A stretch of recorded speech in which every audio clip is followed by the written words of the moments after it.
Having a baby in Italy, that's our topic for today. Via.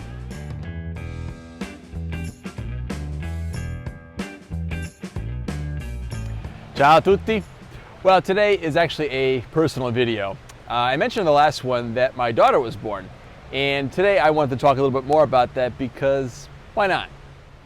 Well, as you can see, I'm actually outside today, and this is actually the Isola Tiberina. I filmed a video here about a year ago, and I never thought that I'd be having a baby about a year later.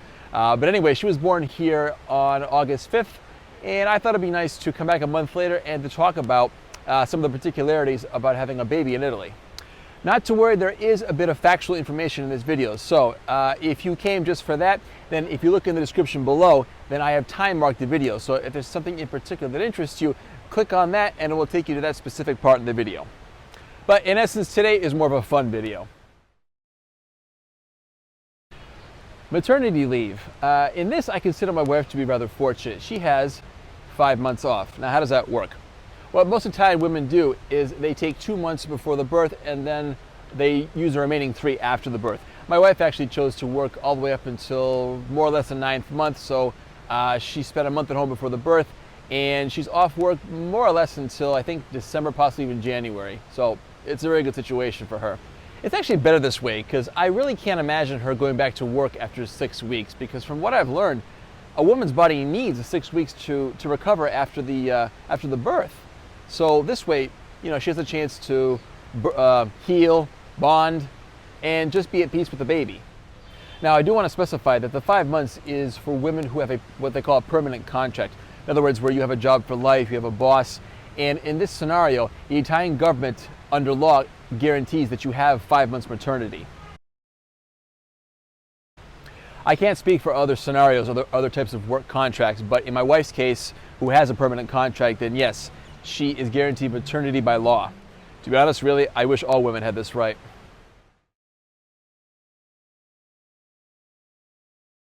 Another interesting fact that I wanted to mention is that after you've given birth, then you are allowed to stay in the hospital between 2 and 3 days. It depends if you've had a natural childbirth or if you've had a C-section. If it was natural, then you're allowed to be there for 2 days, and if it was a C-section, it could be 3 days. But it also depends if there were some complications.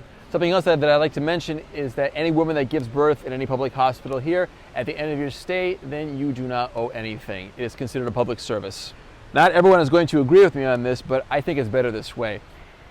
When you go to the hospital, when you're having a baby, then all your thoughts and your energy should be focused on that. Your wife giving birth, the whole birthing process, the whole hospital stay. It should be a time of happiness and not how much you owe at the end. In all honesty, the COVID situation was not a huge factor in our experience here at the hospital Fatti Bene Fratelli. Miss Laura Carmosino in the end will be both an Italian and an American citizen. At the moment, she's only an Italian citizen because we registered her birth at the Ufficio Anagrafe, and because my wife and I are both Italian citizens, then that's what she is right now. Although eventually we will make an appointment with the U.S. consulate and she will be a dual citizen eventually. I'm looking forward to that.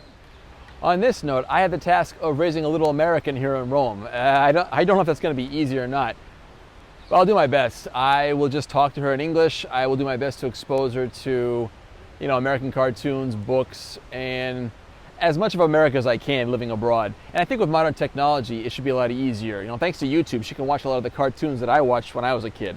So bring on the Tom and Jerry. Anyway, let's start with the name, Laura. So why do we choose that name? Well, it was actually very specific. The name Laura is spelled the same both in English and Italian, and that's exactly what we wanted. We wanted a name that was easy for both cultures. In English we say Laura, in an Italian they say Laura, so everybody's happy. Also, coincidentally, Laura has 5 letters, as does David, so we wanted to give her a very short name with my long last name, so it works out pretty well. There's actually nobody in our family with this name, so we wanted to give her own unique identity. And also, we did not give her a middle name, and quite simply, I don't think it serves any purpose because I think the name Laura Carmosino is unique enough. Something else I want to mention in regards to the names. Here in Italy, they really do prefer that the name that you choose for your child is either clearly masculine or feminine. I don't remember where I read this, but when you go to register your child at the Ufficio Anagrafe, and this is usually the day after the birth, or you have at least 3 days, then they prefer that the child's name be clearly either one or the other. Something else I found interesting is that here in Italy, you're not allowed to name your child after the parents. And the reason why is because they want it to be very clear who's the father, who's the son, or who's the mother, and who's the daughter. Kind of makes sense, actually. What you are allowed to do, however, is to name your child after the grandparents. As a matter of fact, my father is named after his grandfather. I didn't decide to do this really because, well, as I mentioned before, the choosing of the name Laura was rather strategic. If anybody had told me that I was going to be married with a child at 40 years old, then I would have said you're crazy. I actually got married a year ago. We were married on September 7th, and then she was born on August 5th. So things happen pretty quickly between each other. Very surreal, to be honest. Again, it's just kind of strange to be a father of 40 years old, but you know, we love the little munchkin, so let's do this.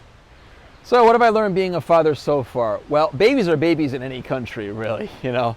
I'm going through the same thing that any parent goes through. There's the crying, there's the changing, you gotta burp the baby wakes up about twice during the night, and you know, it's painful, it's not always easy, but the way I look at it, you know, who hasn't gone through this, to be honest? They also say that multilingual babies are late in speaking, and quite simply, but this is because their brain is trying to process more than one language, and so they're a little bit late in getting the words out. And this is something that I'd like to document on my channel in the coming years, so we'll see what happens. Let me see, so she'll be Roman, Sicilian, American, Connecticut, and a little bit of Napoli. Oh, this kid's gonna be interesting.